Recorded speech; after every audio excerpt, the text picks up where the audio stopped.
CPA and market analyst Dan Geltrude. Dan, Happy New Year to you again. How much do you see an average family's cost going up in 2023? Well, the average here, Todd, is going to be about 17%, but of course that could be much higher. Inflation gripping everyone. Keep in mind that 64% of Americans are living paycheck to paycheck right now. So anytime there's going to be any type of tax across the board, which eventually trickles down to all of us, it's really going to hurt. We're going to feel that. Now, why do we have higher taxes? It's very simple. Congress keeps spending. Nothing is for free. The more they spend, the more we have to pay.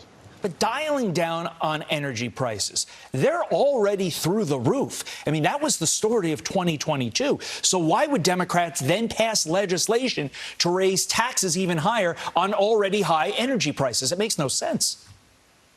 Well, it's kind of a stealth tax, Todd. Remember, this goes back to the Inflation Reduction Act, which passed a while ago, and they put these taxes in effect into 2023. So because it's not an income tax, it's not necessarily something that hits the news that quickly. So now we're talking about natural gas tax, crude oil tax, coal tax. And you say, well, I don't use coal. What do I care about that tax? Well, wait a minute.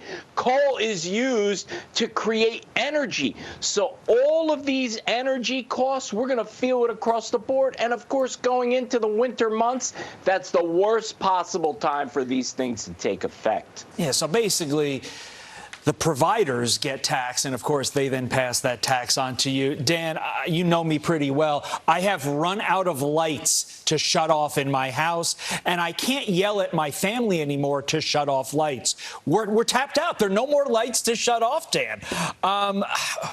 There's really no question there. I just wanted to vent. Walk us through how our retirement accounts will be impacted, even though many of us, don't even know what a stock buyback is. That's another part of this that was a little bit confusing. Hoping you could sort of explain it to us.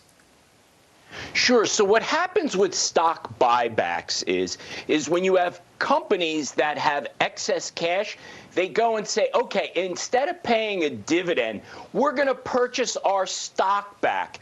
So what happens there is that the company's earnings per share, which is an important factor to look at, look much better. Okay, so how does that affect all of us? Well, all of us who have 401ks and IRAs and pension plans, well, we have this stock in those plans, right? So when companies buy that stock back, we get a windfall. We make more money. So if we're going to have an excise tax on corporate buybacks, corporations are less likely to do that. And then all of us don't get that benefit of having that stock purchased at a premium. Yeah, my gosh. Look, Dan, I'm full of rhetorical questions or complaints disguised as questions, but how much more can they squeeze the middle class, they being the powers that be?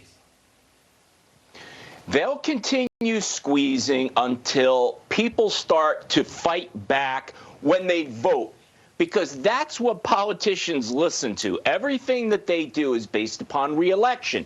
So when we all get to the point, and we should be there, of paying so much tax and being burned by inflation that we say that's enough, vote the bums out, well, that's when things will start to change. If we continue to accept the status quo as we've been doing, well, then nothing's going to change, Todd. And this is going to impact everybody. I got a note from my energy company that said, literally, basically the introduction I read, if you thought your bills for electricity were bad in 2022, just wait for 2023. And that's a great letter to get in the beginning of the year, but it's reality, and it's something that's going to face every American. Dan Geltrude, Happy New Year to you, my friend. Looking forward to chatting with you again throughout 2023.